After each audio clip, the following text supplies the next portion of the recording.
सा रे गा मा पा धा नी सा नी धा प म ग रे सा। तुम्हारी बातों से जेलसी की बू आ रही है। अभी क्या लिख रहे हो भाई आप? तब तक ना मैंने एक चीज कैच नहीं की थी, कहीं चल क्या रहा है। कलाकार तो वाह। मधुस जो दिल कहे कि इस खूबसूरत फैमिली को मेरा प्यार भरा नमस्कार आदाब। बहुत माफ़ी चाहती हूँ, पिछले हफ्ते आप लोगों को कुछ रिकैप्स देने पड़े जो मेरे पिछले वीडियोस थे, क्योंकि गले का बज गया था बहुत बुरी तरीके से बैंड। और कमाल की बात यह है कि मैं सोचती रही कि गला ख़राब होने वाला है, ज़ुकाम खांसी, और मैं तो गई 15 दिन के लिए। ये सब अगर होता है तो मैं तो फंस जाती हूँ, लेकिन कुछ और ही था बेसिकली। हंसने वाले हो आप लोग। वेडनेसडे रात को ना मच्छी खाई थी, शायद उसका कोई कांटा जो है ना वो राइट टॉन्सिल को अफेक्ट कर गया, हिट करके शायद अंदर गया, मुझे नहीं पता। मैं बहुत जल्दी खाने वाली स्पीडी ईटर हूँ, तो शायद मुझे पता भी नहीं चला कि वो क्या हुआ। और ये टॉन्सिल में कुछ हर्ट हुआ और ये टॉन्सिल पड़क करके एकदम बलून की तरह फूल गया एंड उसने परेशान किया था। थर्सडे सुबह को उठी हूँ तो गले में बड़ा दर्द। मैंने सोचा ये तो ज़ुकाम खांसी के पूरे लक्षण हैं, और मैं शुरू हो गई अपनी एक टेक्निक है, इनफैक्ट आप लोगों को भी बता रही हूँ, ब्रीद आउट करना। क्या होता है, कोविड पीरियड में ये सब बहुत काम आई थी चीज़ें। योगा का एक नुस्खा है, इसको रिलीजन से रिलेट मत कीजिएगा, it's a very good trick. Supposing ज़ुकाम खांसी के लक्षण आपको नज़र आने शुरू हो रहे हैं, कहीं भी आप हो ना, बाहर हो, घूम रहे हो, पब्लिक प्लेस पे हो, कहीं भी हो, थोड़ी सी ब्रीदिंग की टेक्निक डिफरेंट कर दो। अभी हम क्या करते हैं, एक बार सांस लेते हैं, एक बार सांस छोड़ते हैं ना, और दोनों चीज़ें नॉर्मल तरीके से चलती हैं। इसको थोड़ा सा कंट्रोल करते हैं। कैसे करते हैं? ब्रीद इन करना है तो नॉर्मल तरीके से एक बार ब्रीद इन करना है, और ब्रीद आउट करना है तो 2 बार ब्रीद आउट करना है विद अ लिटिल फोर्स। मतलब जितने फोर्स से आपने ब्रीद इन किया उससे डबल फोर्स से ब्रीद आउट कर दो, और वो भी 2 बार। तो थोड़ी देर के लिए इस ब्रीदिंग टेक्निक को चेंज कर दो और इसका जादू देख लो। ट्रस्ट मी, अगर किसी को ये नुस्खा चाहिए, देसी नुस्खा, तो प्लीज़ ले लो, इट वर्क्स। लेकिन मेरे को कैसे वर्क करता, क्योंकि मेरी तो वो प्रॉब्लम ही नहीं थी। एंटीबायोटिक लेनी पड़ी, काढ़ा भी पिया, गागल्स भी किए, सब कुछ किया, but finally it was okay. Yes, 3-4 days बुखार भी चढ़ गया था इनफैक्ट। तो इसी वजह से I could not connect with you, for which I am very sorry. In fact I was missing you all, but आप लोगों ने बहुत प्यार दिया, इतने कमेंट्स आए हैं उसके बावजूद भी। ये कर लो, वो कर लो, काढ़ा पी लो, दूध पी लो हल्दी वाला, ये कर लो, वो कर लो। माई गॉड, दैट इज़ वाई आई से this is such a sweet family. Thank you so much. तो चलो आज बढ़ते हैं डबल धमाल के साथ में। मैं बहुत कुछ लेके आई हूँ पिटारे में। वीडियो अगर लंबा हो जाए तो माफ़ करना।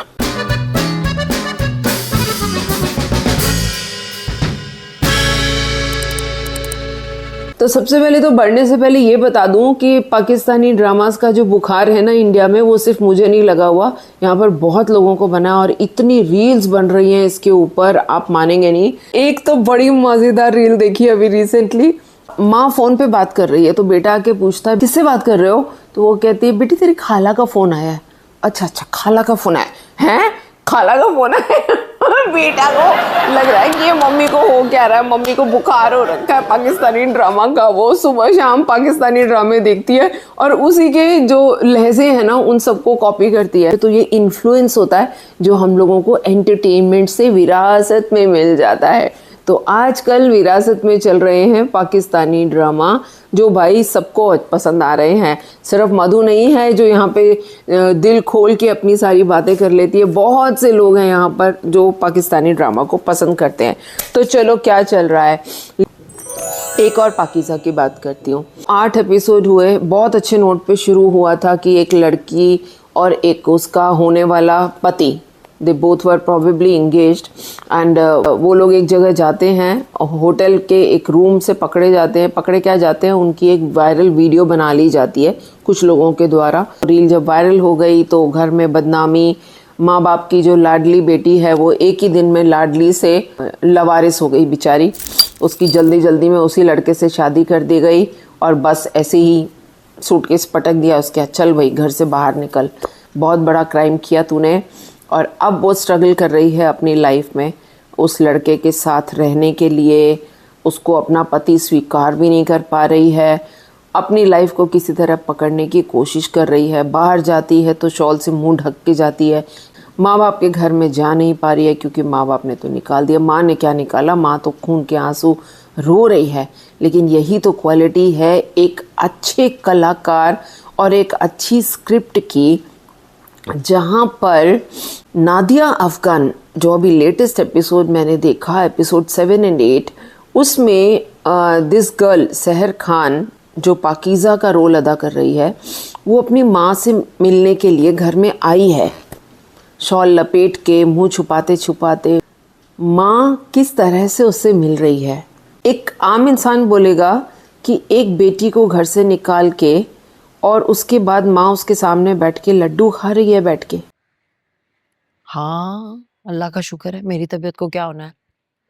मज़े से चाव ले लेके। लेकिन एक असली कलाकार की पहचान यहाँ होती है जहाँ नादिया अफगान, वो उससे बात करते करते she is trying to behave normal, जैसे कि वो बहुत ही कूल है, उसको दिल में कोई दर्द नहीं है, वो अपने आंसू नहीं दिखा रही, वो अपना दर्द नहीं दिखा रही। है ना, असगर और अकबर मेरा ख्याल रखने वाले हैं, बड़ा मेरा ख्याल रखते हैं।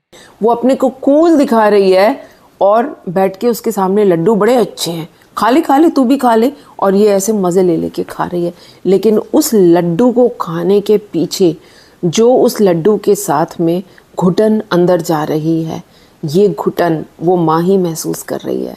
और 8th एपिसोड में उसकी थोड़ी सी झलक हमको दिख भी गई जब वो आंसू रो रही है अपनी बेटी को याद करके, अपने पति के सामने और अपने बेटे के सामने।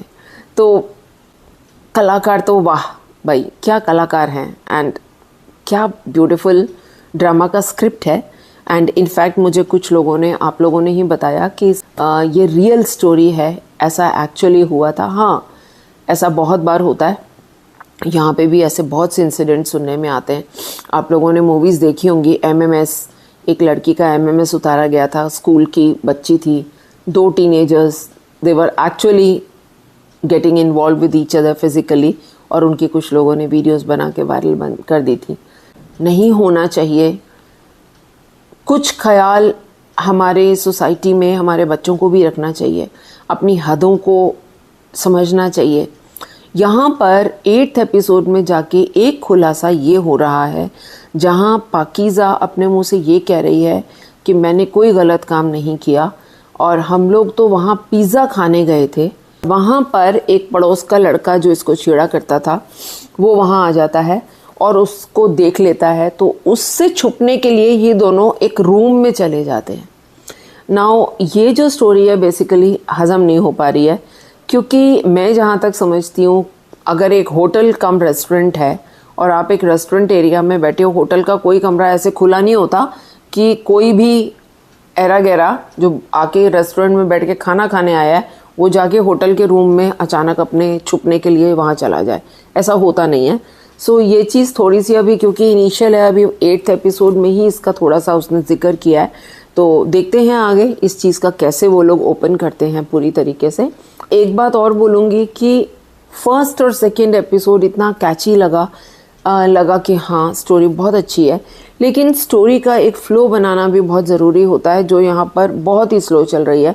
स्टोरी वहीं की वहीं खड़ी है, 1 इंच भी मूव नहीं करी, बस ये एक आध थोड़े से जो खुलासे हुए हैं, बाकी वहीं घूम रही है। और एक साथ साथ में जो वकील है, जो उसके फादर के साथ में ही कोर्ट में काम करती है, उसकी भी कहानी है, उसकी शादी हो रही है, उसकी फैमिली, उसकी मदर, तो एक पैरेलल 2 स्टोरीज़ को दिखाया जा रहा है। वकील की स्टोरी दिखाना इतना इम्पोर्टेंट क्यों है, ये मैं अभी तक समझ नहीं पाई हूँ, शायद आगे आने वाले एपिसोड्स में समझ आए। तो लेट्स सी कि थोड़ी सी फास्ट हो जाए, वरना शायद लोग इंटरेस्ट लूज़ करना शुरू कर देते हैं ना। This is what I want to say. But हाँ, Sehar Khan, I always like her, and Nadia Afghan has always been my favourite. Nameer Khan को मैं भूल नहीं रही, Nameer Khan is also very good, but एक वो होती है ना कि कैच में कौन आ रहा है, लाइमलाइट में कौन आ रहा है, तो वो सहर खान और नादिया अफगान अपने आप पता नहीं क्यों प्रेजेंट करवा लेती हैं, किस तरीके से करती हैं, ये तो एक जादू है उनमें। सो चलो आगे बढ़ते हैं, मुअम्मा पे आते हैं। 14 एपिसोड आ गए, कल भी एक रात को देखा, और 2 मतलब आते हैं ना हफ्ते में। तो जो राज की परतें हैं वो धीरे धीरे खुल रही हैं। ये औरत जहाँ आ रहा, समझ में ही नहीं आ रहा कि ये औरत है क्या।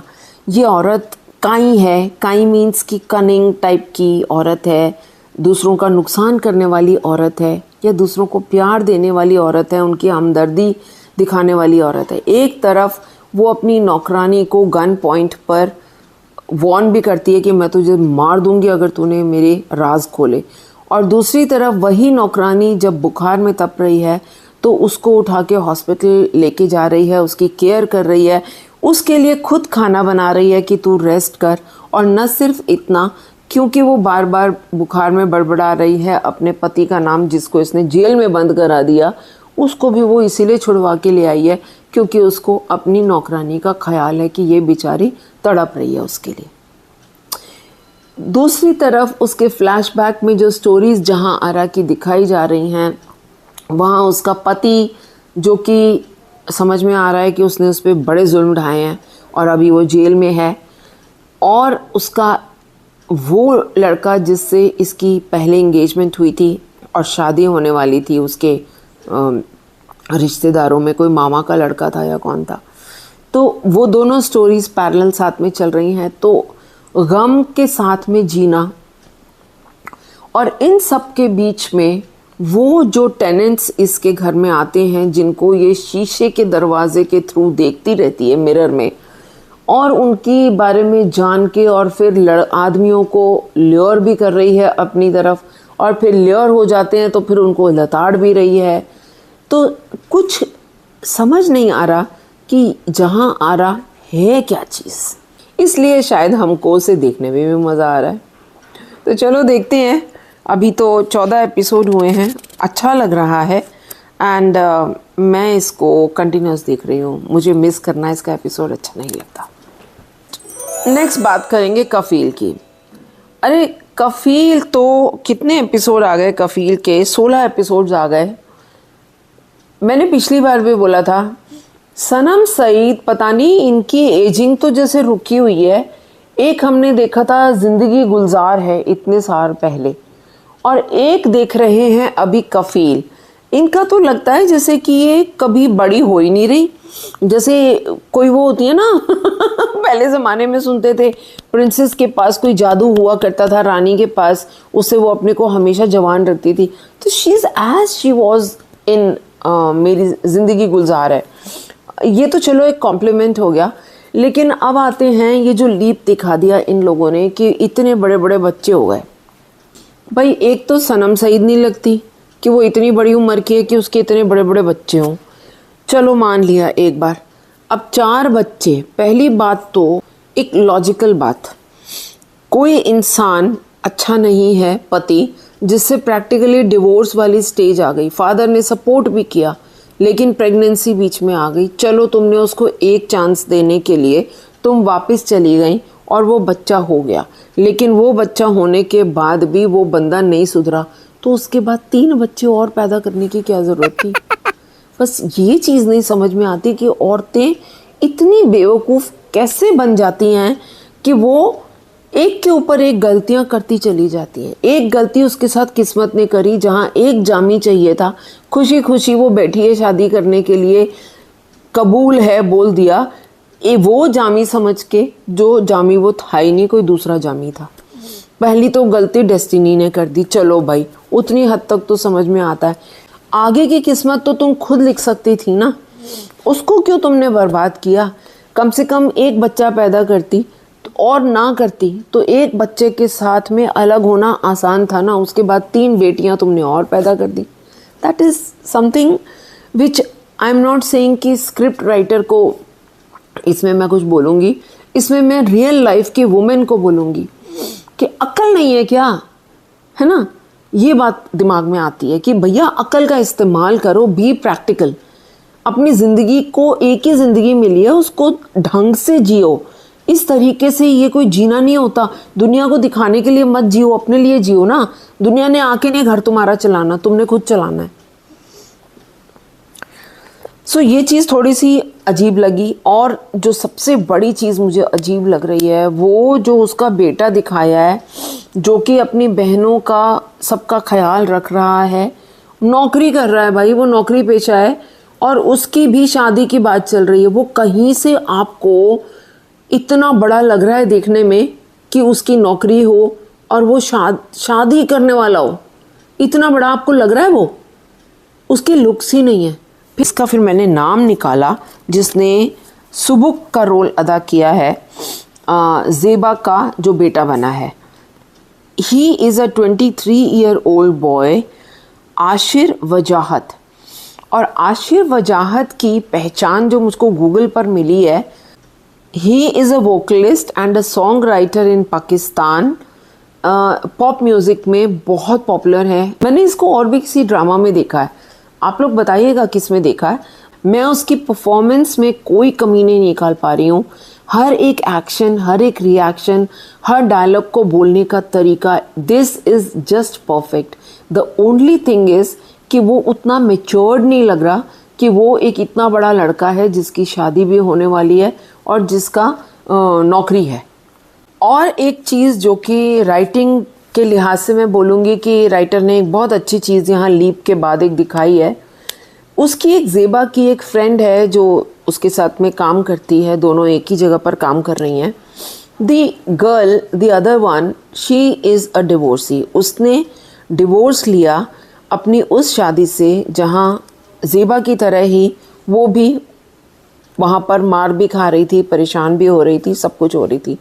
लेकिन उसका ये दिखाया है कि उसने वो स्टेप लिया जहाँ उसने अपनी उस बेकार शादी को गुड बाय किया और फिर से अब नए सिरे से अपनी ज़िंदगी को पकड़ तो चुकी ही थी, लेकिन अब उसमें भी इजाफा करने वाली है। वो फिर से किसी और लड़के को डेट कर रही है और जल्दी शादी करने वाली है।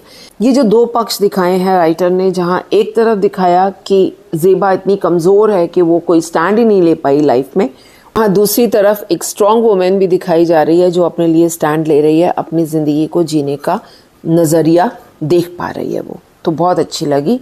लेकिन एक चीज़ फिर मैं बोलूँगी इस स्क्रिप्ट में बहुत ही अजीब है। मुझे ऐसा लग रहा है कि जैसे राइटर ने बैठे और मेरे पड़ोस में जो रहते हैं उनके भी घर की कहानी बता दी, मेरे सामने वाले पड़ोस में जो रहते हैं उनके घर की भी कहानी बता दी। मतलब कि सिर्फ ज़ेबा की कहानी नहीं है, ये कहानी आसपास के पड़ोस की भी, और उनको बहुत ज़्यादा फुटेज दी जा रही है। जैसे अभी वो लड़का जिसकी पड़ोस में रहता है उसकी शादी हो गई है, अब वो बीवी जो है वो उसकी नखरे दिखा रही है, अब उससे थोड़ी सी उसकी अनबन हो गई है क्योंकि जो बीवी है वो माँ को इज्जत नहीं दे रही है वगैरह वगैरह। तो एक फुल ऑन फुटेज दी जा रही है उस चीज़ के लिए, जो मुझे लगता है कि उसको कट शॉट किया जा सकता था। फोकस किस पे होना चाहिए था? ज़ेबा और ज़ेबा की ज़िंदगी पे होना चाहिए था, लेकिन यहाँ पे फोकस शिफ्ट होता जा रहा है। मतलब थोड़ा सा दिखाना is a part of life कि आप ज़ेबा की ज़िंदगी में ये कैरेक्टर्स हैं और उनका थोड़ा थोड़ा सा दिखाना, लेकिन यहाँ तो पूरा पूरा जो एपिसोड है वो ऐसे ही जा रहा है उसमें, वो भी चीज़ मुझे पसंद नहीं आ रही। तो कफ़ील को मैं बहुत मज़े का नहीं बोलूँगी, लेकिन हाँ शुरू किया है, हफ्ते में 2 एपिसोड आते हैं, चलते फिरते किचन में काम चल रहा होता है, सामने टीवी चल रहा होता है, ऐसे करके देखती हूँ मैं। I don't sit back and see this drama. मेरी ज़िंदगी है तू, हमारे बिलाल साहब ने, Bilal in the role of खामियार ने अल्टीमेटली आयरा से शादी कर ली, या ये कहना चाहिए कि आयरा ने ज़बरदस्ती कामियार से शादी कर ली और अब खा रहा है वो भाव, बहुत भाव खा रहा है। अभी देखना कैसे उतारती है आयरा उसका भूत सारा। वो जो उसने पानी का गिलास दे के मुंह पे मारा ना उसके, वो सीन सबसे बढ़िया लगा मुझको अभी लेटेस्ट जो पिछले हफ्ते में एपिसोड्स देखे। लड़कियों को बिल्कुल ऐसे होना चाहिए, जहाँ स्टैंड लेना है अपने लिए लेना है, अपनी फैमिली के लिए लेना है, अपने बच्चों के लिए लेना है, जिसके लिए लेना है लो। A woman should be strong like Ayra. अब आगे देखते हैं आगे क्या होता है। मज़ेदार चल रहा है मेरी ज़िंदगी है तो, बड़ा मज़ा आ रहा है मेरे को। कुछ लोग कह रहे थे क्या मज़ा नहीं आ रहा, ओवर ड्रामेटिक है, ये कुछ भी है, थोड़ा सा फिल्मी अंदाज है उसमें, लेकिन अच्छा लग रहा है। Bilal Abbas he has really grown. प्यार के सदके में भी ये मुझे बहुत पसंद आया था और आज भी मुझे ये बहुत पसंद आ रहा है। इनफैक्ट आज की डेट में अगर आप मुझसे पूछेंगे तो मैं कहूँगी शायद बिलाल अब्बास जो है वो पाकिस्तानी ड्रामाज में सबसे टॉप पे हीरो चल रहा है। क्या मैं सही कह रही हूँ? आप लोग बताइएगा कमेंट बॉक्स में। प्यारे अफजल की बात करती हूँ मैं। 2013-14 का ड्रामा है, लेकिन मुझे आप लोगों ने सजेस्ट किया तो मैंने अब देखना शुरू किया। और हाँ, मैंने काफ़ी एपिसोड्स देख लिए इसके। कितने देख लिए? 24-25 एपिसोड्स देख लिए। अभी कितने बचे हैं मेरे को पता भी नहीं है, अभी देखना पड़ेगा कि और कितने बचे हुए हैं, क्योंकि अब ड्रैग तो बहुत हो रहा है। यस, बहुत ड्रैग हो रहा है, लंबा लंबा लंबा लंबा खींचते जा रहे हैं। 2 एपिसोड मैंने पिछले एपिसोड में आपसे शेयर किया था कि मैंने सिर्फ 2 एपिसोड देखे हैं। तब तक ना मैंने एक चीज़ कैच नहीं की थी, जो अचानक मैंने फिर से कैच करी। मैंने कहा ये चल क्या रहा है। मैंने रिसेंटली देखा था ना मैं मंटो नहीं हूँ, मेरे को लगा ये जो बोलने का तरीका है, डायलॉग, ये बिल्कुल उसी तरीके से चल रहा है। तो मैंने चेक किया राइटर का नाम और मुझको पता चल गया ये खलीलुर रहमान साहब का ड्रामा लिखा गया है। इनका जो अंदाज है ना, मैं मंटो नहीं हूँ भी बोला था, बड़े लोगों को मैं मंटो नहीं हूँ पसंद नहीं आया। क्यों? क्योंकि इनका जो ये जो डायलॉग का तरीका है ना, ये ना थोड़ा रियलिस्टिक नहीं लगता। क्योंकि आम बोलचाल की भाषा एक होती है और एक होती है थोड़ी नाटकीय अंदाज की भाषा। तो इनकी जो भाषा है ना, राइटर की जो स्क्रिप्ट राइटिंग है, ये थोड़ी नाटकीय अंदाज है। लेकिन मैं अब इस पे आने वाली हूँ कि ऐसा होने के बावजूद भी मैं मंटो नहीं हूँ के टाइम पर भी बोला कि मुझको वो बड़ा अच्छा लगा। उसका बोलने का तरीका, उन लोगों का कन्वर्स करने का तरीका मुझको अच्छा लगा, बुरा नहीं लगा। और मैं अब भी यही बोल रही हूँ कि प्यारे अफजल में भी मुझको इनके डायलॉग्स को बोलने का तरीका बुरा नहीं लग रहा है, मुझको मज़ा आ रहा है। और उसका सबसे बड़ा कारण क्या है? मैंने इसके कारण को थोड़ा सा एनालाइज करने की कोशिश करी। खलीलुर रहमान के 3 ड्रामास की मैं बात करूँगी। मैं मंटो नहीं हूँ, कास्ट क्या है? Beautiful cast. अभी मैं ना नाम मुझे याद नहीं रहते। सजल अली और अहाद रज़ा मीर के फादर, क्या नाम है काजल? अहाद रज़ा मीर के फादर का नाम क्या है? आसिफ रज़ा मीर। और जो वो हीरो साहब, उनका भी मुझे नाम नहीं याद आ रहा, वो तो प्रोड्यूसर डायरेक्टर भी हैं, है ना। तो ये सब मंझे हुए कलाकार। और इवन जो उसका डॉन, जो दूसरा डॉन बनता है, उनका नाम नहीं मुझे अभी याद आ रहा, उनकी तो मैंने तारीफ भी की। हाँ, हुमायूं सईद द हीरो, मंटो जो बने थे। और जो उसके दूसरी तरफ जो अदनान सामी का बेटा, क्या नाम है उसका?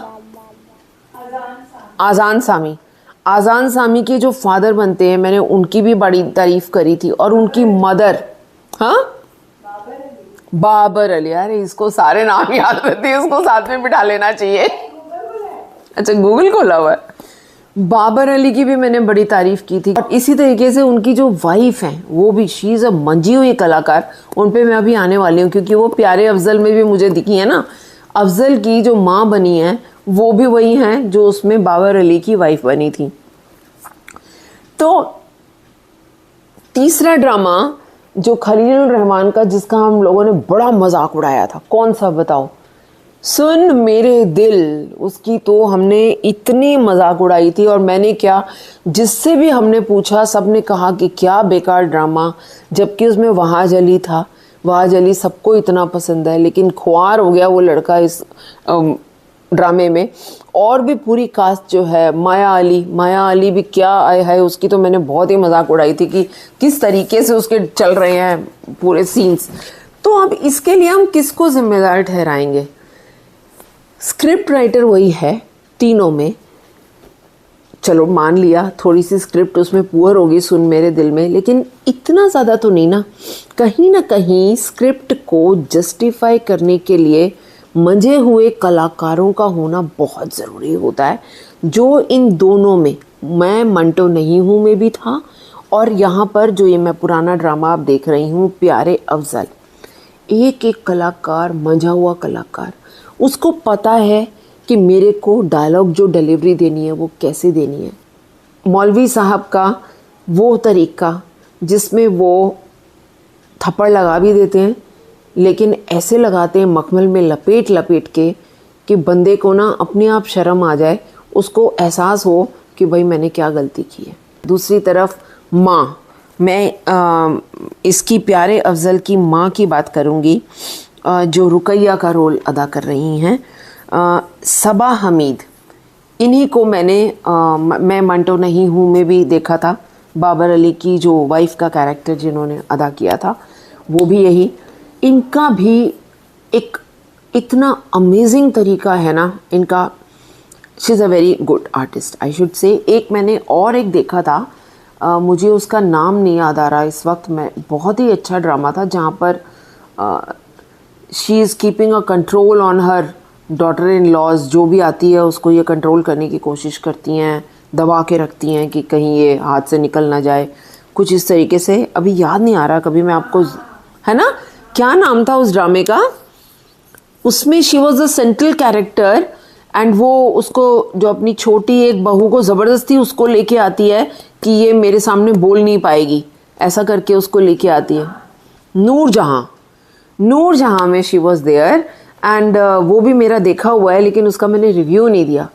तो she is a very beautiful artist. ओह कैसे भूलूं, सुन मेरे दिल में भी ये उसकी माया अली की जो मदर बनी थी, मैंने वहाँ पर भी बड़ी तारीफ़ करी थी कि इतना बेकार तरीके से हम सबका मजाक उड़ा रहे हैं, स्क्रिप्ट का मजाक उड़ा रहे हैं, लेकिन ये एक आउटस्टैंड कर रही हैं अपनी परफॉर्मेंस में उसी स्क्रिप्ट के अंदर। तो देखो मेरी बात कहीं ना कहीं जस्टिफाई हो रही है कि एक मंझे हुए कलाकार को आप कैसी भी स्क्रिप्ट दे दो ना, वो उसको जस्टिफाई कर देता है। I really like the role of Rukaiya in Pyare Afzal. एक ऐसी माँ जो जब गुस्सा आता है तो बेटे को गाली भी देती है, थप्पड़ भी लगाती है, और उसके बाद उसी के लिए बैठ के रोती भी है। एक तरफ कहती है नाश्ते की टेबल पे मत आना, वहीं बैठ के अपने कमरे में नाश्ता कर। जहाँ सुनती है कि ये कहीं घर छोड़ के तो नहीं चला गया, उस फियर के ही उसमें बस तू आ जा और आके सबके साथ आके खाना खा। तो ये एक माँ के सारे इमोशंस जो हैं इसमें बहुत बखूबी दिखाए गए हैं। तो इसमें मैं तारीफ़ करती हूँ राइटर की कि हर वो पहलू दिखाया है माँ का, हर वो चेहरा दिखाया है माँ का जो असल में एक माँ होती है। मोस्टली पाकिस्तानी ड्रामाज में मैंने जो लैंग्वेज है वो बहुत ही पॉलिश देखी है, बहुत ही पॉलिश्ड, और शायद इसीलिए मैं बार बार बोलती हूँ कि हम लोग उसकी तरफ अट्रैक्ट होते हैं, क्योंकि एक बड़ी प्यारी सी भाषा जिसको सुनने में मज़ा आता है। जैसे हम संस्कृत के बारे में बोलते हैं, यहाँ पर प्योर संस्कृत अगर आप सुने ना, वो सुनने में बहुत मज़ा आता है। बांग्ला भाषा बहुत मज़ा आता है। हर भाषा को अगर एक प्रॉपर तरीके से बोला जाए तो बड़ी सुंदर लगती है वो भाषा, लेकिन यहाँ गालियों का बड़ा इस्तेमाल हो रहा है। ये राइटर का अपना अंदाज़ है लिखने का। सो प्यारे अफजल के लिए जिन्होंने भी मुझे सजेस्ट किया, मैं उन सबका शुक्रिया करती हूँ। Thank you so much. And yes, आज जितना मैंने बोला है प्यारे अफजल के बारे में, तो आप काफ़ी मुतमईन हो गए होंगे, ऐसे ही कहते हैं ना, सेटिस्फाइड हो गए होंगे। एंड अब जिसके बारे में मैं बात करने वाली हूँ वो मेरी पाकिस्तानी लाइब्रेरी से अभी रिसेंटली पॉप हुआ, यूट्यूब पर दिखा मुझको। ये मैंने बहुत साल पहले कितनी गिरहें बाकी हैं ऐसा करके एक पूरी सीरीज़ आई थी जी ज़िंदगी पर, जिसमें मुझे याद भी नहीं है 30-33 एपिसोड थे या कितने थे मुझे नहीं पता, बट सारे नहीं वहाँ पर अवेलेबल थे। मुझे हार्डली याद है 10-15 देखे थे मैंने। एंड ये मुझे याद भी नहीं है कि जो अभी जिसके बारे में मैं जिक्र करने वाली हूँ कि ये मैंने उस टाइम देखा था, पर हाँ मुझे लग रहा है कि ये मैंने कहीं तो देखा हुआ है। आप लोग मुझे बताना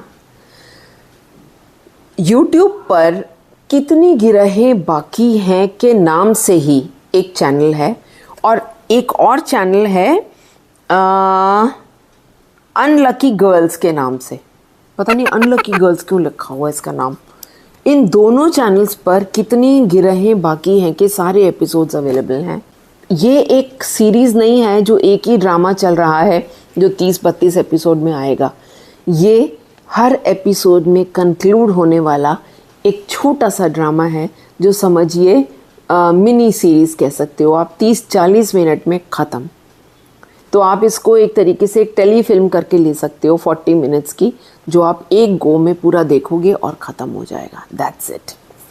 एपिसोड 2 उसका जो देखा मैंने अभी रिसेंटली, दोबारा देखा इनफैक्ट आई शुड से, तो मन भर गया, आंखें भर आईं और अपने आसपास के कुछ वो चेहरे भी नज़र आ गए जिनको उन्हीं हालातों से गुज़रते देखा है मैंने। तो कहानी है एक माँ की, एक विडो माँ की।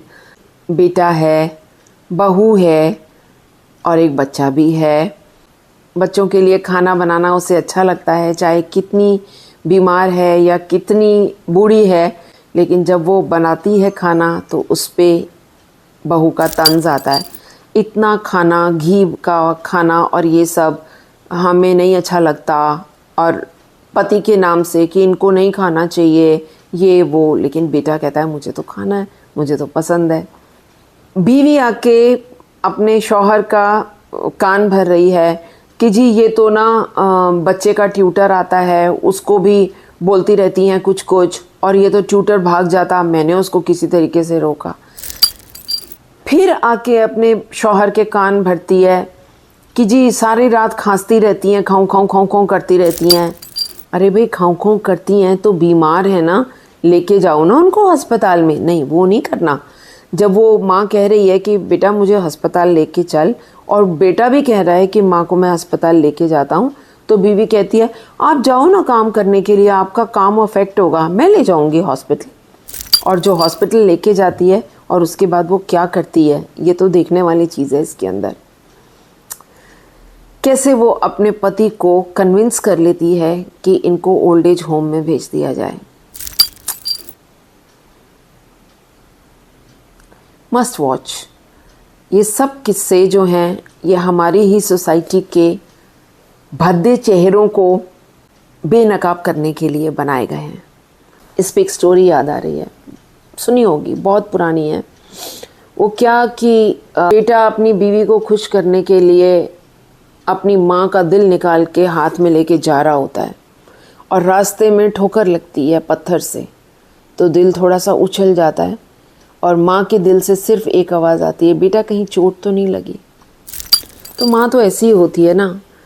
तो यहाँ पर भी माँ ने अल्टीमेटली क्या किया सब कुछ जानते हुए, ये देखने वाली चीज़ है। मैं वाकई में तारीफ़ करती हूँ पाकिस्तानी ड्रामास की। ऐसे ऐसे सोशल इश्यूज़ को आप लोग टच करते हैं कि ऐसा लगता है जैसे ज़िंदगी सच में चल रही हो। स्पेस जेन चंद्रयान स्पेस मिशन के ऊपर एक वेब सीरीज़ देख रही थी जियो हॉटस्टार पे, तो देख ली, अब तो मैंने पूरी देख ली, तो इसलिए मैं उसके ऊपर कमेंट कर सकती हूँ। देखो, चंद्रयान सब पूरे वर्ल्ड को पता है कि इंडिया ने चांद के ऊपर एक लैंड किया, एक रेंज रोवर, हाँ रेंज रोवर ही बोलूँगी उसको मैं।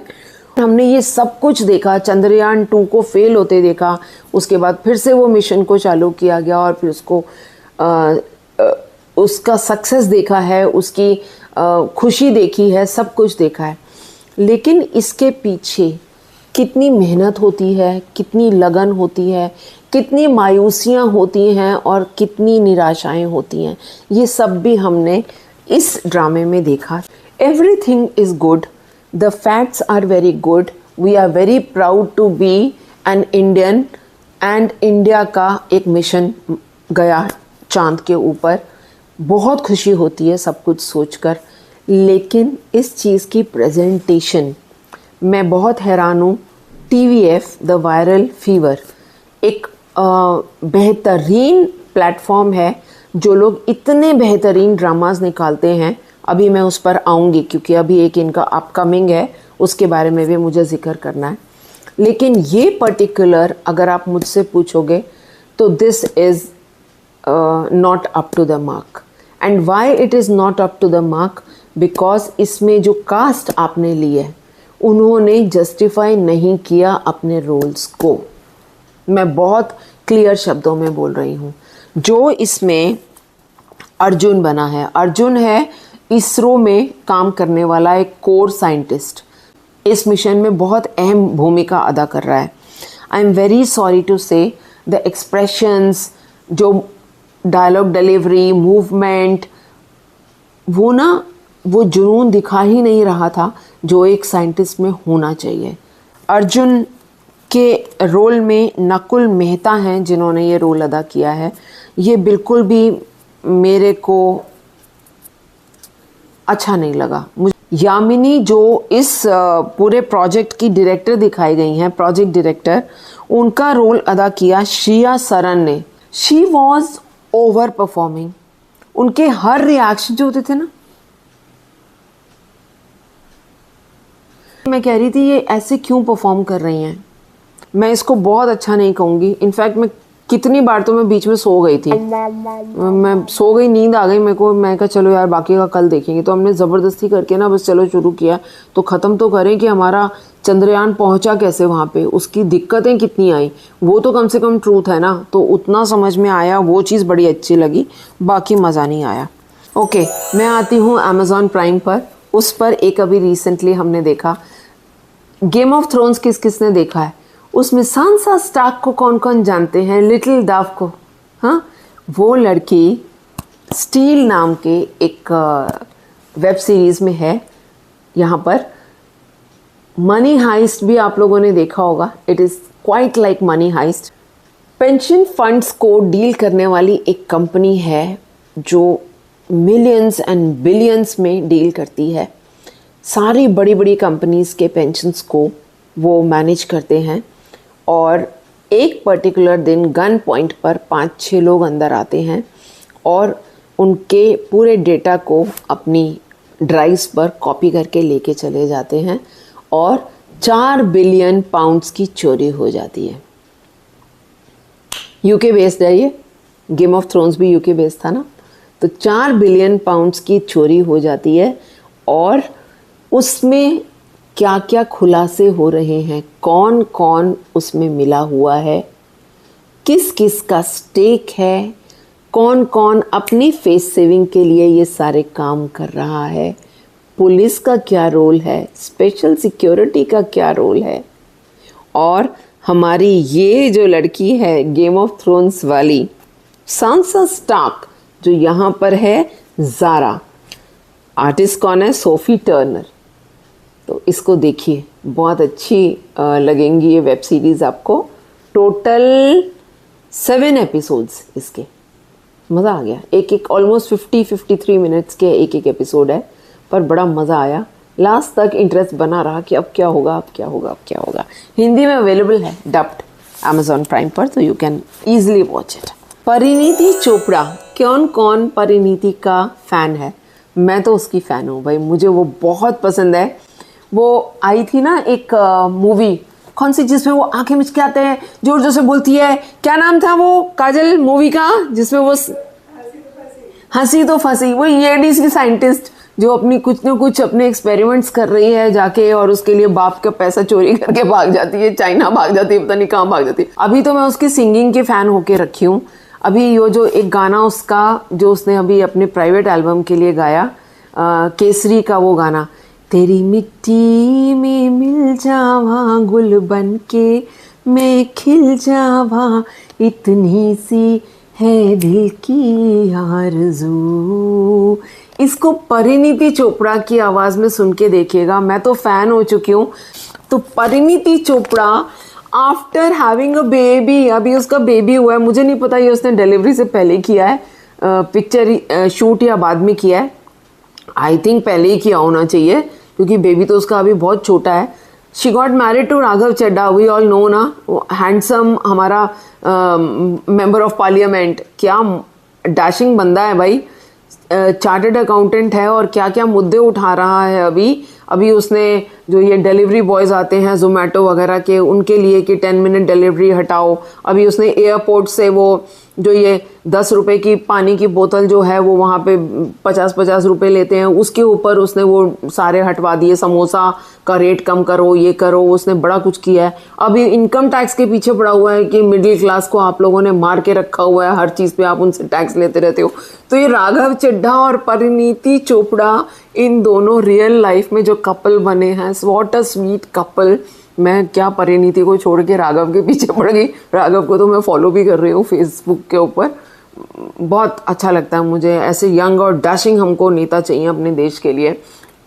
तो कमिंग टू परिणीति चोपड़ा आने वाला है एक वेब सीरीज़ नेटफ्लिक्स पर, लेकिन इसकी अभी तक डेट अनाउंस नहीं हुई है। इसका ट्रेलर दिख रहा है मुझको, उसमें परिणीति चोपड़ा बेसिकली उसका बच्चा मिसिंग हो जाता है और वो अपने बेबी को डेस्परेटली ढूंढ रही है, और उसमें शायद क्या क्या परतें खुल रही हैं, क्या सस्पेंस है, क्या क्राइम है। इट इज़ अ थ्रिलर, आप लोगों को बहुत मज़ा आने वाला है। मैं इसका ट्रेलर देख के गारंटी दे सकती हूँ ये बहुत अच्छा होने वाला है। एक और आर्टिस्ट की अब मैं बात करूँगी, टीवीएफ की अभी मैं बात कर रही थी ना, जहाँ उनके फेलियर की बात बता दी। टीवीएफ का एक नया सीरीज़ आने वाला है। आने वाला है क्या, ये आ चुका है यूट्यूब के ऊपर, जो मैंने अभी तक देखा नहीं। इसका मुझे ट्रेलर सिर्फ दिख रहा है, अभी कमिंग सून करके आ रहा है। और यूट्यूब पर ही टीवीएफ का अपना एक चैनल है, यूट्यूब चैनल, उन्होंने उसी पर लोड किया है फैमिली किराना स्टोर। ग्राम चिकित्सालय, किस किस ने ये सीरियल देखा हुआ है, वेब सीरीज। ग्राम चिकित्सालय में मैंने एक लेडी की बहुत तारीफ करी थी, तब भी सबसे ज़्यादा जिनकी मैं तारीफ करूँगी वो है इंदु, नर्स के रोल में गरिमा विक्रांत सिंह। लेकिन ये सिर्फ मैं नहीं हूँ जिसने तारीफ करी। देखिए, उनको एशियन एकेडमी क्रिएटिव अवार्ड भी मिला है 2025 में ग्राम चिकित्सालय के लिए ही। और यही मुझको यहाँ पर भी फैमिली किराना स्टोर में दिख रही हैं। तो इसीलिए मैं कह रही हूँ कास्ट बहुत अच्छी है इसकी। जब इतने दिग्गज कलाकार आपको नज़र आ रहे हो ना किसी शो में, तो उस शो को मिस नहीं करना। मैं इसको ज़रूर देखने वाली हूँ। आप लोग भी फटाफट टीवीएफ के चैनल को यूट्यूब पर सब्सक्राइब कर दीजिए। अपने चैनल से पहले अपने चैनल को बोल नहीं रही सब्सक्राइब करने को, दूसरों के चैनल को सब्सक्राइब करवा रही हूँ। कोई बात नहीं, अच्छा कंटेंट जहाँ मिले उसको सब्सक्राइब ज़रूर करना चाहिए। तो उसको सब्सक्राइब करके देखिएगा, ये आपको बहुत मज़े का लगने वाला है। कमिंग टू वन मोर, जो कि थिएटर्स में रिलीज़ होने वाली है 20 फरवरी को। तापसी पन्नू इसमें दिख रही है मुझको, एंड ये कोर्ट रूम ड्रामा है। नाम है 80।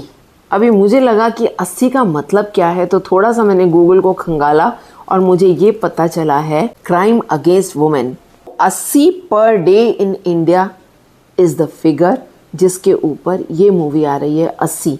And Kajal, let's book a day. ये तो मैंने थिएटर में ज़रूर देखनी है, इसके रिव्यूज़ का मैंने वेट नहीं करना। ये आ रही है 20 फरवरी को रिलीज़ हो रही है। अब क्या बात करूं, आप लोगों के कमेंट्स शॉर्ट में करती हूँ। 2 हफ्ते के इकट्ठे हो गए हैं। लैला इरशाद, दिल ढूंढता है पर रिव्यू दीजिए। दिल ढूंढता है अवेलेबल नहीं है, जैसा मैं आपको बता रही हूँ कि पुराने काफ़ी ड्रामास जो हैं वो हमारे लिए यहाँ अवेलेबल नहीं है। मूसा ने मुझे बोला यशोदा मूवी देखी है अमेज़ॉन प्राइम पर। मूसा, हाँ, मैंने तो इसको सेव भी नहीं किया अभी तक। इसको मैं नोट करके रखती हूँ अपने पास, ये मैं देखूंगी। यशोदा, आप जो बोल रहे हो तो अच्छी होगी ज़रूर। Musa is saying Game of Thrones का भी आप रिव्यू दीजिए। तो मैंने उसको जवाब दिया कि बेटा, गेम ऑफ थ्रोन्स का रिव्यू दिया तो यहाँ से लोग भाग जाएंगे, क्योंकि game of thrones is a super adult content. वो सब लोगों को पसंद नहीं आएगा। हमारे चैनल का वो यॉनर नहीं है कि वहाँ पर लोगों को ये पसंद आए।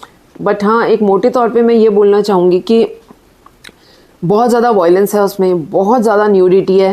लेकिन एक चीज़ जो उसकी सबसे अच्छी है वो ये है कि एक तो फिक्शन है, तो हमको पता है अगर उसमें गला कट रहा है यार, खैश करके आवाज़ें आ रही हैं, तो हमें वो ज़्यादा अफेक्ट नहीं करती, बिकॉज हमें पता है कि ये फिक्शन है, ये रियलिटी नहीं है। एंड दूसरी तरफ उसके जो सत्ता की कहानी एक चल रही है ना साथ में, कि सत्ता के लिए क्या क्या इंसान करता है, तो आपको अंदाज़ा भी नहीं होता। आप सोच के बैठते हो कि बस अब तो ये सॉर्ट इस तरीके से हो जाएगा, लेकिन जो आप सोचते हो वो आपको वहाँ पर मिलता ही नहीं है, एकदम से ट्विस्ट आ जाते हैं।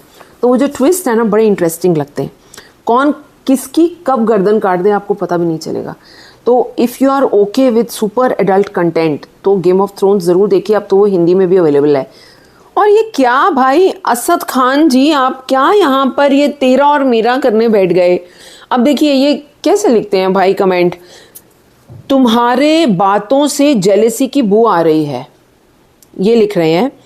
ये किसके ऊपर लिख रहे हैं? जो मैंने पिछले हफ्ते वाला जो मैंने रिव्यू दिया था, जिसमें मैंने ये बोला था कि देखो ये राइमिंग लग रहा है, जो म्यूज़िक है ये इस गाने से, इंडियन गाने से मैच करता हुआ पाकिस्तानी ड्रामा का राइमिंग लग रहा है। अभी कुछ लोगों का ऐसे, एक दो लोगों ने और कमेंट किया, और मैं बहुत खुल के बोलूँगी, कुछ लोग ना सिर्फ शुरू का, जो मैं शुरुआत के कुछ एक्सर्प्स देती हूँ ना, जैसे कि हाँ ट्रेलर शुरू हो रहा है उसके बाद मेन मूवी शुरू होगी, वो ट्रेलर देख के छोड़ देते हैं, और जो आधी अधूरी सुनेगा ना वो यही ऐसे ही कमेंट्स लिखेंगे। तो मेरे को इनको जवाब देना पड़ा। देखो ना कैसे लिख रहे हैं, पता है, तुम्हारी बातों से जेलसी की बू आ रही है, मगर याद रख तुम इंडियन ड्रामा पाक ड्रामा के आगे कुछ भी नहीं, और तुम तो सजेस्ट करूँगा कि बॉलीवुड ने कितने पाकिस्तानी सॉन्ग्स कॉपी किए हैं उस पर भी रिएक्शन वीडियो बनाओ। अभी क्या लिख रहे हो भाई आप? मतलब पहले आप मेरी पूरी वीडियो देखो, उसकी जो भावनाएं हैं उसको समझने की कोशिश करिए, उसके बाद आप कमेंट करेंगे ना, तो आपका कमेंट, आपको ऐसा कमेंट करने की ज़रूरत नहीं पड़ेगी जो आपने यहाँ पे कमेंट किया है। फ्रैंकली स्पीकिंग मुझे इसको डिस्कस भी नहीं करना चाहिए था, बट फिर भी कर रही हूँ मैं, सिर्फ इसलिए कि जो भी कमेंट कर रहे हैं उसको पहले आप पूरे जिस्ट को जानिए कि इंसान जो बोल रहा है वो क्या बोलने की कोशिश कर रहा है। अब देखो, एक मैंने देखा कैसी, देखिए भाषा उन्होंने इस्तेमाल की थी, तुम ये तुम वो वगैरह, और दूसरी तरफ देखिए इसको कहते हैं भाषा की तहजीब। सईद खान जी लिख रहे हैं, हाथ बना के दीदी। एक तो इज्जत क्या होती है, दो शब्द, एक शब्द जो होता है आपका दिल जीत लेता है, और एक ही शब्द जो है वो कहते हैं ना कमान से निकला हुआ वो तीर होता है जो कि वापस लौट के नहीं आता। तो क्या लिख रहे हैं, दीदी from doctor I Khan cardiologist, Swat KPK, please comment on my district Swat KPK, Switzerland of Asia, specially in snowfall. तो मैंने उनको लिखा कि भाई काश ज़िंदगी में कभी मुझे भी मौका मिले कि मैं वहाँ पर आऊँ और आकर इस धरती के स्विट्ज़रलैंड को देखूं। लेकिन हाँ, आपके कहने के बाद मैंने बहुत सारी यूट्यूब पर शॉर्ट्स देखी जिनमें KPK की ब्यूटी देखने को दिखी मुझे। तो वाकई में आपका KPK बहुत खूबसूरत है, स्वात KPK। हाँ, Swat is a place in KPK, मैं यही समझ पा रही हूँ। और इनको मैंने बोला कि आप अपने कमेंट्स में हमको वहाँ की और बातें बताइए कि वहाँ के बारे में क्या आप बोलना चाहेंगे। तो Saeed Khan ji, you are most welcome to write on this forum, जो हम अगले आने वाले एपिसोड्स में शेयर कर सकते हैं। पिंक पेरीविंकल के लिए एक बहुत दुख भरी खबर है, उन्होंने हमारे साथ शेयर की। देखिए हमारी एक फैमिली है, और जब हम इस फैमिली में इंटरेक्ट करते हैं तो हमारे दुख सुख भी साझा हो जाते हैं। तो pink periwinkle, she lost her younger brother, और 4 महीने पहले उनके ब्रदर की डेथ हुई है, और मम्मी उनकी अभी हैं। तो शी सेइंग कि please pray for my family. तो मैं अपने इस पूरे यूट्यूब फैमिली की तरफ से विश करती हूँ कि आपको, आपकी मदर को और आपकी फैमिली के सारे सदस्यों को एक सुकून दे, हौसला दे, इस दुख को सहने की शक्ति दे। तो yes, we are here with you in your loss. Laila आमीन, इन्होंने शमीम हिलाली जी के बारे में बोला है। मैंने शमीम हिलाली जी की बहुत तारीफ़ करी थी पिछली बार, जो मेरी ज़िंदगी है तू में उसकी दादी बनी है बिलाल की। तो शी सेइंग कि वो बहुत यंग उम्र से करती रही हैं, ड्रामाज में पार्ट लेती रही हैं। She got married and her husband has been an ambassador in different countries. So there was a gap in her career. कुछ टाइम ऑफ थी स्क्रीन से, लेकिन अब वापस कर रही हैं, ऐसा करके वो लिख रहे हैं।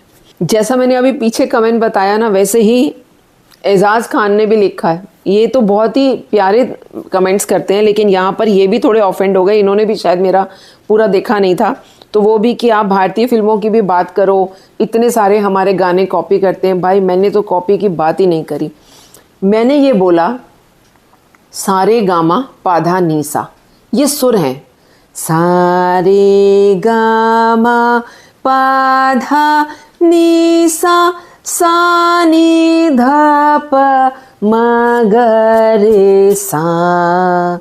जो भी गाने बनते हैं वो इन्हीं धुनों पे आधारित होते हैं, और कभी ना कभी जो टकराव होगा, एक धुन निकलेगी, उसको जब आप सुनेंगे तो आपको लगेगा अरे आप तो ये वाला गाना सुन रहे हो।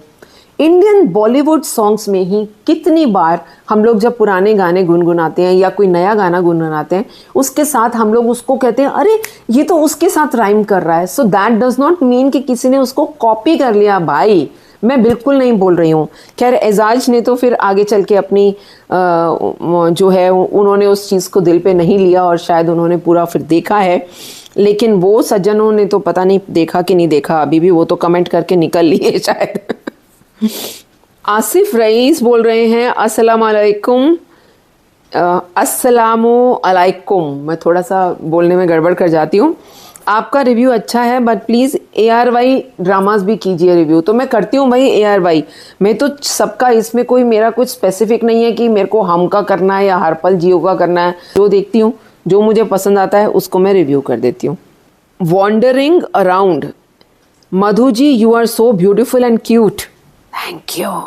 आई am watching you from Canada, I love your program. Keep it up. Love and blessing from Shahnaz. Shahnaz ji thank you so much for connecting from Canada, और मज़ा आ गया आपके कमेंट्स पढ़ के। तारीफ़ किसको अच्छी नहीं लगती ना, मुझे तो बहुत ही अच्छी लगती है। कफील के बारे में डॉक्टर सरारजुमंद ये भी लिख रही हैं, इन्होंने भी यही बोला है कि 1980 की जो फीमेल्स होती थी उनके जो उनके हालात होते थे, ससुराल में रहती थी और डिवोर्स के बारे में कभी सोच नहीं सकती थी, उस तरीके की स्टोरी है ये। लेकिन अच्छा होता कि यहाँ पर वुमेन एम्पावरमेंट की बात होती।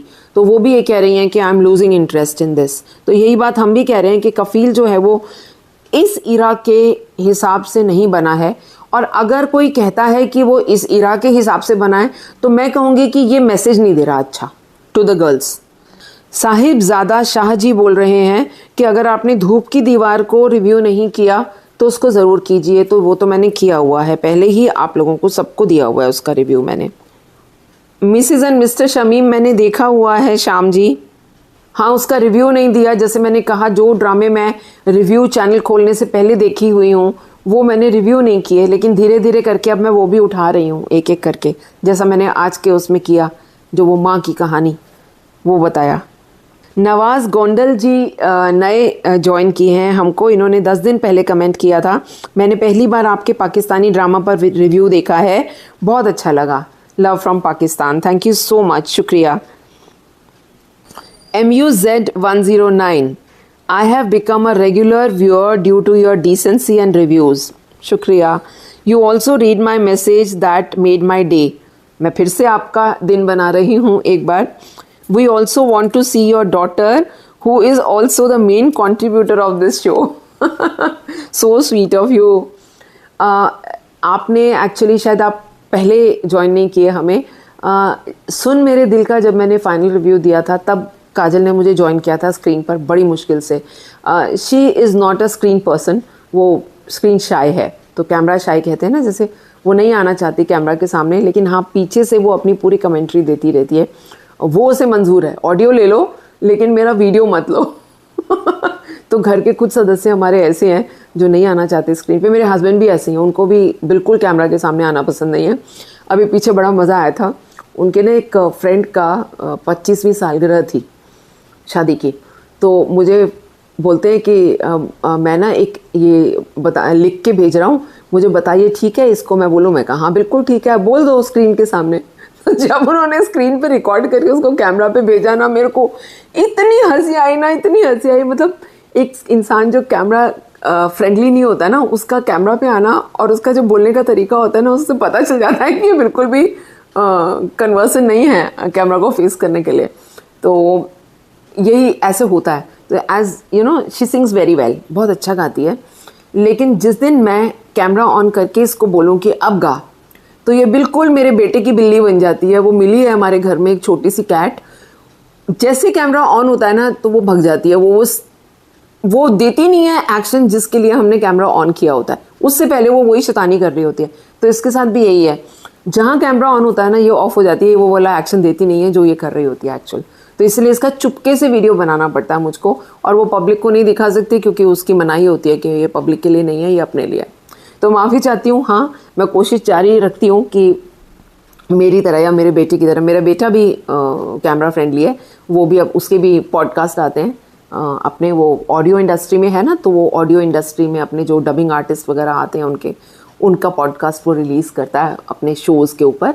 तो कभी आपका मौका लगे तो उसको देखिएगा, मैं उसका लिंक दे दूंगी आपको, नीचे स्क्रीन पे आपको डिस्प्ले कर रही हूँ, आप उसको सब्सक्राइब कर सकते हैं। जो लोग भी ऑडियो इंडस्ट्री से जुड़े हैं और कुछ टिप्स चाहते हैं वो लोग इसको फॉलो कर सकते हैं। शमीमा हसन बोल रही हैं, आपकी आवाज़ बहुत अच्छी है, गाते रहिए। Thank you so much. हाँ, मेरा गुनगुनाना तो चलता रहता है, सुबह से शुरू हो जाता है, किचन में जहाँ खाना बनना शुरू होता है उसके साथ में गाना भी शुरू हो जाता है। कई बार तो घर वालों को लगता होगा कोई बोलता नहीं है, मुंह पर बोलता होगा, बस कह रही सुबह से लेके गाने ही गाई जा रही है। एजाज जी ये क्या लिखते हैं, देखो, Ejaz Khan from Peshawar the city of Pathans की तरफ से सलाम कबूल करें। आपका चैनल इल्म और तारीफ़ का बेहतरीन इम्तिजाज है, प्योर उर्दू। खुसूसन आपका रिएक्शन देने का मुनफरीद अंदाज दिल जीत लेता है। देखो, कुछ वर्ड्स तो बहुत ही मुश्किल है मेरे लिए, लेकिन जिस समझ में आ रहा है, भावनाएं समझ में आ रही हैं। फसाहत और क्या लिखा है, फसाहत और तज्जिया, उनको पता है कि मैं ये समझ नहीं पाऊंगी तो ब्रैकेट में लिख रहे हैं एलोक्वेंस एंड एनालिसिस। आपके रिएक्शन में जो संजीदगी और शफाफियत है, मुख्तसर और जमी, बेहतरीन इंतखाब और लाजवाब रिएक्शन, आपका हर तबसरा दिल को लगता है मैडम, ऐसा करके लिख रहे हैं। वाह वाह वाह, शुक्रिया एजाज खान जी, मज़ा आ गया आपके कमेंट्स पढ़ के, मैंने उस वक्त भी बोला था। एक हमारे व्यूअर ने, जब पिछली बार मैंने वो रिकैप सारे दिए ना गले ख़राब के टाइम पर, तो एक हमारे व्यूअर ने मुझको बोला कि आपने इतने सारे ड्रामास बोले लेकिन उमेरा अहमद का आपको कोई भी ड्रामा पसंद नहीं है। तो मैं थोड़ा सा कंफ्यूज हो गई। अभी आप सुनते हो ना, जब मैं आप लोगों से बात करती हूँ तो मुझे तो किसी के भी नाम याद नहीं रहते, मैं तो यहाँ से मारती हूँ आवाज़, काजल, उनका नाम बताना क्या है, काजल। तो ये सारा जो लाइब्रेरी होता है ये उसके पास होता है, कुछ वो पता होता है, उसको याद होता है, कुछ वो गूगल फटाफट देख के और मुझे बता देती है। तो Umera Ahmed is a writer. जब आप लोगों ने बोला तो मैंने उन्हीं से पूछा कि मुझे बताओ ना कुछ, कौन से ड्रामाज हैं इनके। तो मुझे उन्होंने ड्रामास के नाम बताए। ज़िंदगी गुलजार है, मैं कैसे भूल सकती हूँ, ज़िंदगी गुलजार है मैंने इतने टाइम पहले देखा था, लेकिन बात सिर्फ ये है कि ज़िंदगी गुलजार है इतना टाइम पहले का देखा हुआ है और उसको मैंने रिपीट में अभी तक देखा नहीं है। इसीलिए जब मैंने ड्रामा रिव्यूज़ का ये चैनल शुरू किया तो उसके बाद अभी तक मैंने देखा नहीं है। एंड अब मुझे दिल कर रहा है कि मुझे इसको भी देखना चाहिए और अपनी जो लाइब्रेरी है उसमें से निकाल के इसके बारे में भी बात करनी चाहिए, जैसे मैंने धूप किनारे के बारे में बात करी। शहर ए ज़ात भी उमेरा अहमद का है, ये भी मुझे लग रहा है मैंने देखा हुआ है, बट मुझे ध्यान नहीं आ रहा, नाम से मुझे लग रहा है मैंने देखा हुआ है शहर ए ज़ात। हम सफ़र ये देखा हुआ है। यकीन का सफ़र ये तो मुझे बहुत पसंद आया था, सजल अली और आहद रज़ा मीर, ये तो मुझे याद है यकीन का सफ़र। उडारी इतना ब्यूटीफुल ड्रामा था, ये मैं कैसे भूल सकती हूँ। दो राह मुझे याद नहीं आ रहा, मात भी मुझे याद नहीं आ रहा, मात आप में से बड़े लोगों ने मुझे बोला है देखने के लिए, तो ये सब मैंने नोट किए और इनको मैं देखने वाली हूँ, यस देखने वाली हूँ। सईद खान जी फिर से लिख रहे हैं, बेहतरीन रिएक्शन दीदी, we all love our Indian brothers and sisters, KPK Pathan Peshawar Swat की तरफ से ढेर सारा प्यार और मोहब्बतें कबूल करें। हमारा पैगाम मोहब्बत, अमन, पीस है। काश हम यूरोपियन यूनियन की तरह अमन शांति से रहें। Your younger brother doctor I Khan, cardiologist. कितने खूबसूरत अल्फाज हैं, कितनी खूबसूरत सोच है। तो मुझे खुशी है कि मैं जैसा हर बार कहती हूँ कि एंटरटेनमेंट तो एक बहाना है, इस चैनल पर हमारा असली मकसद ज़िंदगी को पहचानना है। और एक कमेंट के साथ में थोड़ा सा शॉर्ट किया है, प्लीज़ किसी के रह गए हो तो मुझे माफ़ कीजिएगा। @शाहिद मिर्ज़ा, ये मिसेस शाहिद मिर्ज़ा हैं, उन्होंने स्पेशली मुझको बोला है कि मेरा कमेंट ज़रूर पढ़िएगा। Madhu madam, I am watching drama Dhoop ki दीवार। मैंने सजेस्ट किया था ना कि देखिए, वो देख रही हैं। It's good and meaningful, please include my comment, Mrs Shahid from Pakistan. A big heart. शुक्रिया, बहुत बहुत शुक्रिया आप सब लोगों का। खूब खुश रहें, अपना ख्याल रखें, अपनों का ख्याल रखें, खुशियाँ बांटें।